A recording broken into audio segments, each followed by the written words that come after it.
हम जहां खड़े हैं, हम जहां बैठे हैं, अगर इस शब्द की यही पालना नहीं होती है तो संगठित नहीं हो सकते।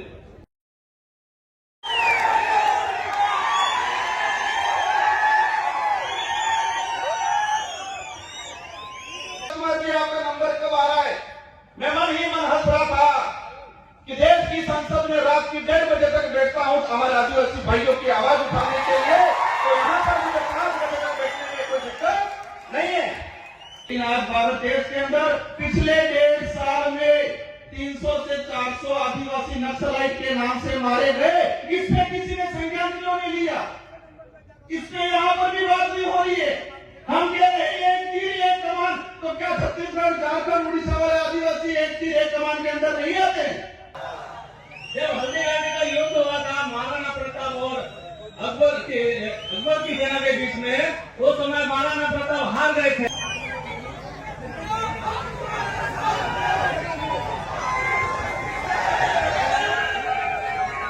सभी को धन्यवाद। थकान तो नहीं हुई है? पक्का कोई नहीं थका है? बीच में से आवाज आ रही थी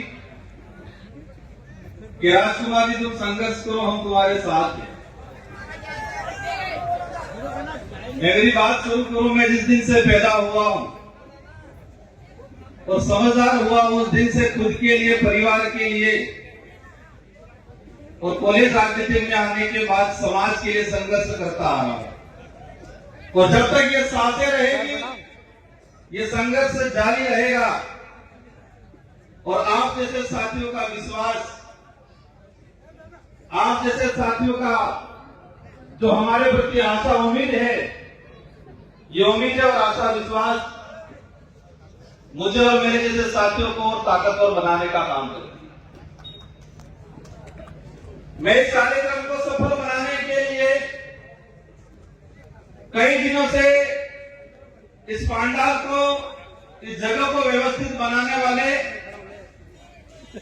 और इस पंडाल में बैठने की व्यवस्था करने वाले वॉलंटियर साथी, गाड़ियों की पार्किंग की व्यवस्था करने वाले वॉलंटियर साथी, इस आयोजन को दिल से सच्ची नीति के साथ सफल बनाने वाले सभी साथियों को धन्यवाद देना चाहूंगा। 33वें आदिवासी सांस्कृतिक महासम्मेलन,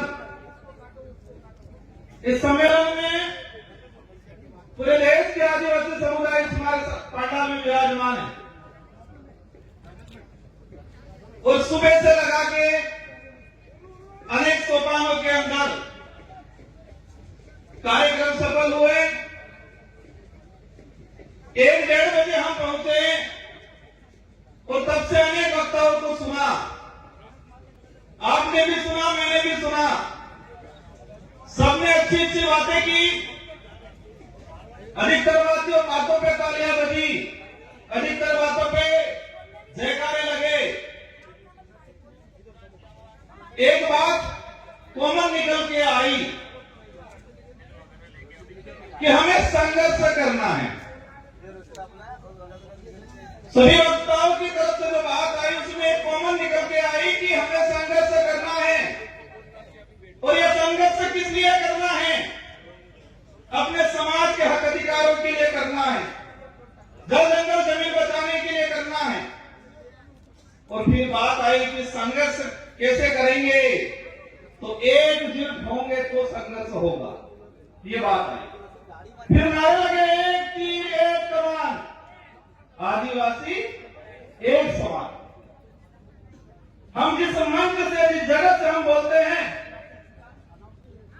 हम जहां खड़े हैं, हम जहां बैठे हैं, अगर इस शब्द की यही पालना नहीं होती है तो संगठित नहीं हो सकते। और संगठित नहीं हो सकते तो हम संघर्ष नहीं कर सकते हमारे हक अधिकारों के लिए। साथियों, इस देश के अंदर 2011 की जनगणना के हिसाब से 140 करोड़ के आसपास पॉपुलेशन है और इसमें आदिवासी की बात आती है 10 करोड़ 43 लाख आदिवासी समुदाय जो रिकॉर्ड ली है। 3 से 4 करोड़ आदिवासी अपने कागजी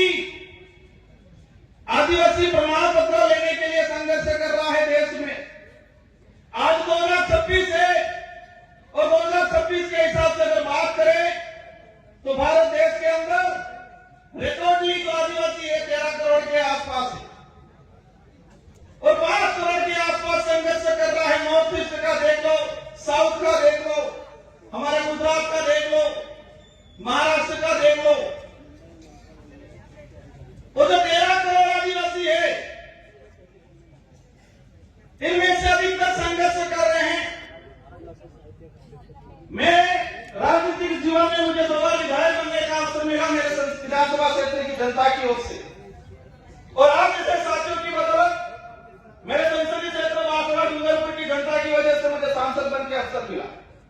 मैं बैठे बैठे विचार कर रहा था, कई साथी पूछ रहे थे राजकुमार जी आपका नंबर कब आ रहा है। मैं मन ही मन हंस रहा था कि देश की संसद में रात की 1:30 बजे तक बैठता हूं हमारे आदिवासी भाइयों की आवाज उठाने के लिए, तो यहां पर मुझे 5 बजे तक बैठने में कोई दिक्कत नहीं है।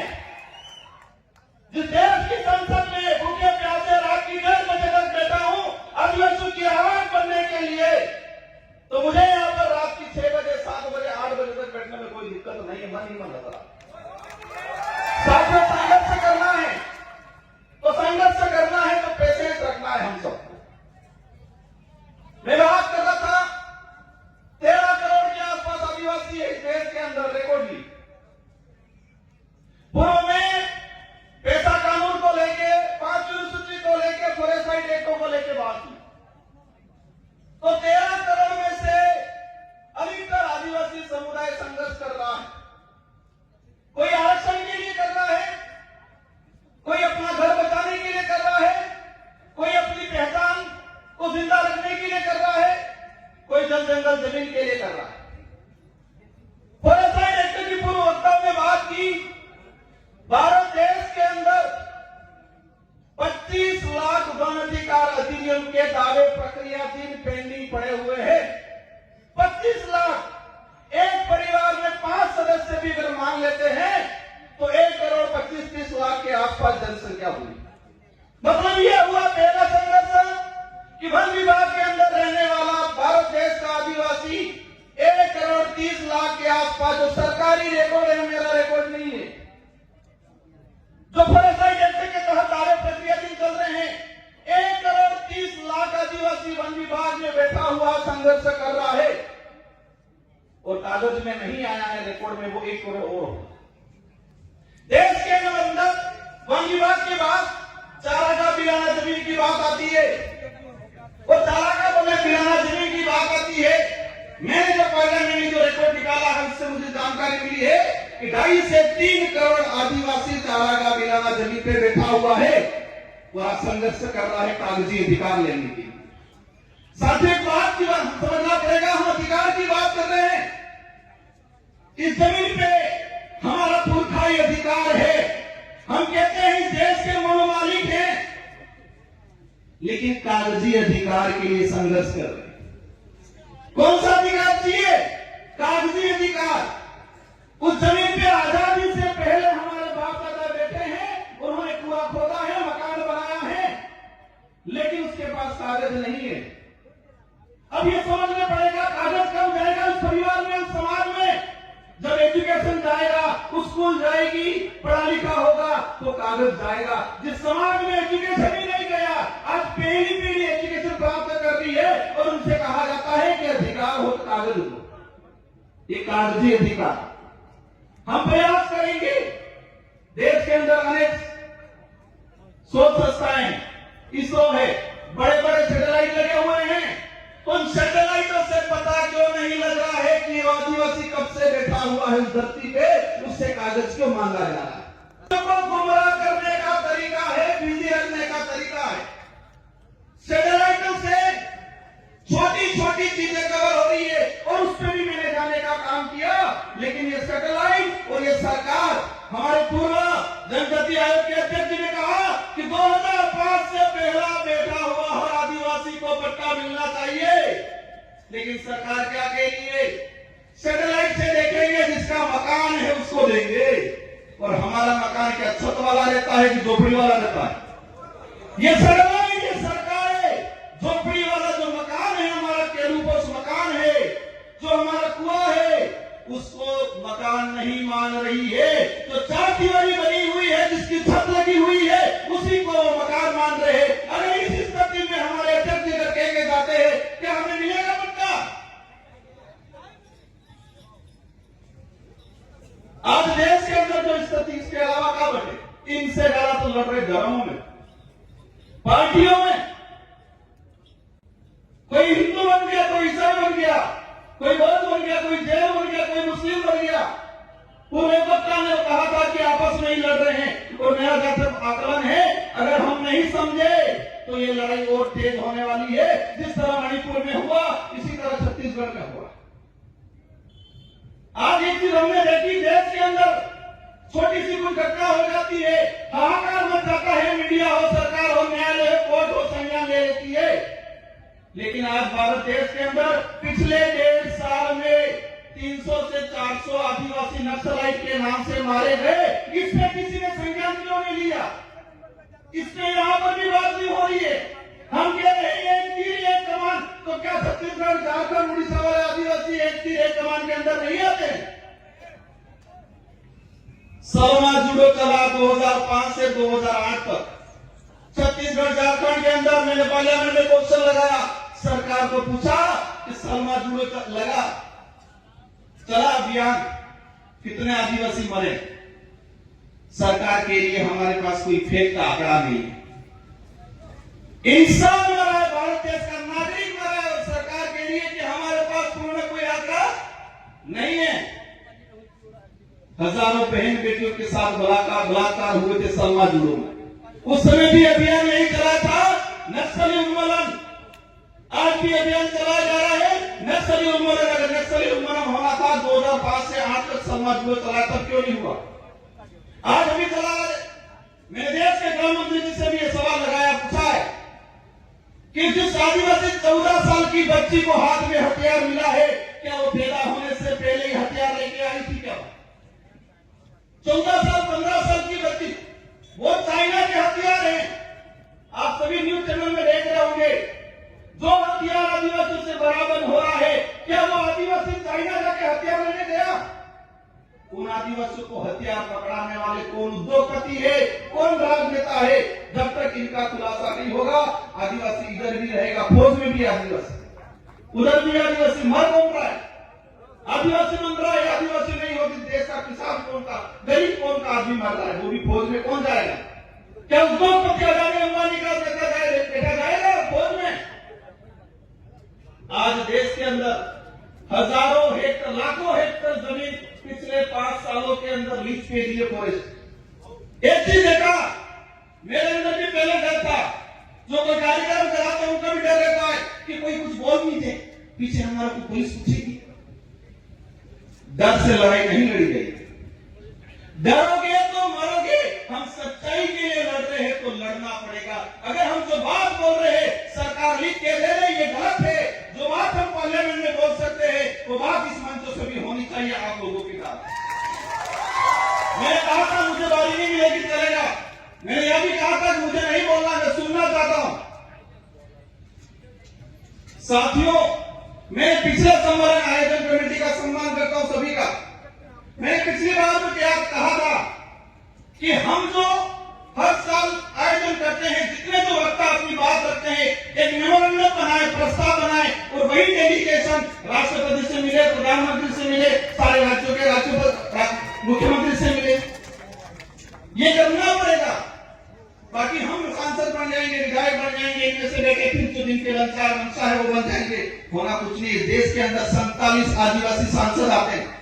मेसा कानून 2.5 से 3 करोड़ आदिवासी नगर निकाय, नगर पालिका क्षेत्र के अंदर आज अतिक्रमणकारी के रूप में इसकी पहचान की जा रही है।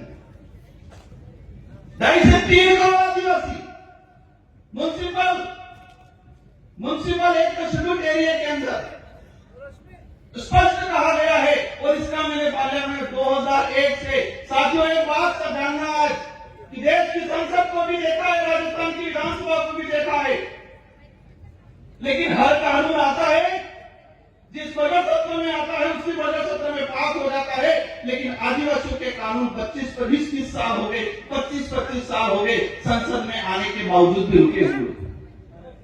मेसा कानून 2000 में आया, 2003 में इसकी कमेटी की रिपोर्ट आ गई और आज तक पेंडिंग पड़ा हुआ है, क्योंकि वो आदिवासी के हित का था। मेसा कानून आता तो शहरीकरण के इलाके में जो आदिवासी रह रहा है उसको विशेष राइट मिलते, उसकी जमीन रिजर्व हो जाती। मैं समझता हूं समय काफी हो गया है। इस कार्यक्रम में हजारों किलोमीटर से दूर से आए लोग, कोई 300-400 किलोमीटर से दूर से आए, कोई गरीब अमीर परिवार वाला नहीं है इस पंडाल में।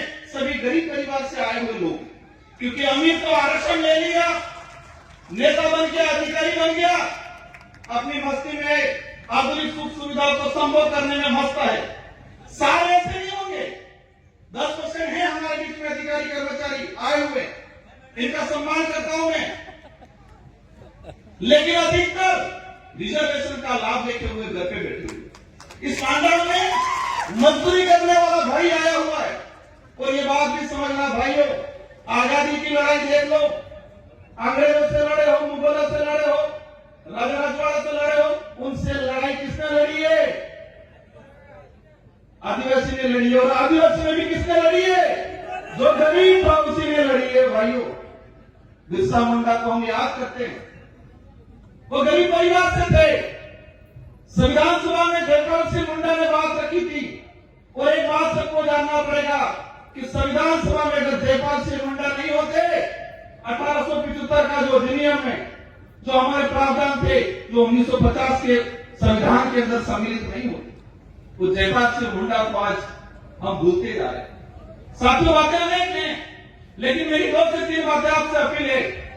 अभी तक सरकार के भरोसे मत रहिए, सरकार को मजबूर करिए कि वो हमारे भरोसे रहे। उल्टा करना है, हम सरकार के भरोसे नहीं, सरकार समय आने पर लोकतांत्रिक जो व्यवस्था है उस ढंग से बैठे, ये तय करना है। वो कैसे करना है आप समझ जाओ। और एक चीज देखी मैंने, 13 करोड़ के आसपास आदिवासी है, इसमें से 29 राज्य हैं, और 29 राज्य में सबसे ज्यादा आदिवासी की संख्या किस राज्य में है? सबसे ज्यादा आदिवासी संगठन किस राज्य में है? सबसे ज्यादा आदिवासी ST, reserve, MLA seat, MP seat किस राज्य में है? सबसे ज्यादा अत्याचार, भेदभाव, एट्रोसिटी, जल जंगल जमीन से उजाड़ा किस राज्य में हो रहा है? मैंने कुछ नहीं बोला है, आधों ने बोला है, आधे चुप है, कंफ्यूज है। वो आप सवाल ढूंढते रहना। और सबसे ज्यादा आदिवासी संगठन किस राज्य में बने हुए हैं? इस देश में एक ट्रेंड चल रहा है अभी, उस ट्रेंड को भी समझना है। ट्रेंड ये चल रहा है कि कोई सामाजिक घटना होती है, सामाजिक आंदोलन होता है, और वहां थोड़ा पढ़ा लिखा आदमी जाके तेज तर्रार भाषण दे देता है। अब भाषण दे देता है तो सबकी निगाहें उस व्यक्ति की तरफ होती है, तो वो लीडर बनता है। और जो लीडर बनता है तो मनुवादी सोच के बनी हुई पार्टियां उसका शिकार करती है। क्या करती है? शिकार करती है, फिर भागदौड़ करती है, और भागदौड़ में नहीं जमता है तो शिकार करती है। यह हो रहा है, मैं किस राज्य में, किस देश में, किस समाज में हो रही, लेकिन यही ट्रेंड चल रहा है कि कहीं सामाजिक एक्टिविटीज हुआ, कहीं एट्रोसिटी हुआ, कहीं जल जमीन की बात हुई, 50-100-500 लोग इकट्ठे हुए, 1-2 नेता जाएंगे और भाषण देंगे जोरदार, उनकी वैल्यू बढ़ेगी, और राष्ट्रीय पार्टियां बनी बनाई लीडर को खरीदने का काम करती है। अगर वो नहीं खरीदा जाएगा तो वो जेल की सलाखों के पीछे होगा। अब आपको तय करना है, ये बड़ी विडंबना है। कहोगे राजकुमार वो तो कह रहा ऐसा करना भी है, और फिर कह रहे ऐसा नहीं भी करना है। ये कंफ्यूजन है, ये बड़ी विडंबना है कि हमें सही व्यक्ति को, सही विचारधारा को कैसे चॉइस करना, ये आपको छोड़ के जाना चाह रहा हूं। हमें विवेकशील बनना है, सोचने समझने की शक्ति डेवलप करनी है। ये बात जरूर है कि आदिवासी समुदाय भोला है, लेकिन इस समुदाय को कुछ लोग इस भोलेपन का फायदा उठाते हैं। और अंतिम में एक बात कहना चाहूंगा कि मेरे लिए तब सुनोगे आप, मेरा साथ तब दोगे, मैं सही नीति पे चलूंगा, सही बात के लिए लड़ूंगा, मेरी कथनी और करनी में अंतर आएगा, उस दिन राजकुमार रोज की बीनी सुनी जाएगी। देश के अनेक संगठन हैं, आदिवासी एकता परिषद पे पूरे देश के आदिवासियों की निगाहें हैं। इस पंडाल में लाखों लोग हैं, लेकिन करोड़ों लोग यूट्यूब के माध्यम से घर बैठे हुए आदिवासी एकता परिषद के कार्यक्रम को आज देख रहे हैं। वो हमारा अध्ययन कर रहे हैं। मेरा अनुरोध है, इस छवि को बरकरार रखना, ये कारवा बढ़ना चाहिए। हमें स्वच्छ सही नीति से संगठन को चलाना है। मैं तो एक आदिवासी समुदाय का एक मामूली आदमी होने के नाते मेरा हमेशा सहयोग रहेगा। विचारधारा उद्देश्य कुछ हो सकते हैं अलग, लेकिन आदिवासी समुदाय के हक अधिकार उनको एकजुट करने की बात आएगी, राजकुमार रोज खड़ा रहेगा। लेकिन मेरा हाथ जोड़ के अनुरोध है कि कथनी और करनी में अंतर मत आने देना, नीति सही रखना।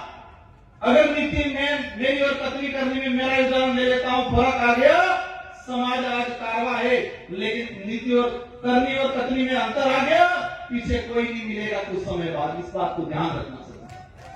समाज को जरूरत है, समाज हर बार ठगा गया है, हर व्यक्ति से ठगा गया है, हर संगठन से ठगा गया है।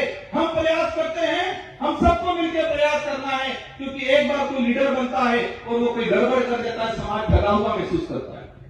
कोई संगठन बनता है, उस संगठन से आग लगती है, अगर वो संगठन कथनी और करनी में अंतर कर देगा तो समाज ठगा हुआ महसूस करेगा।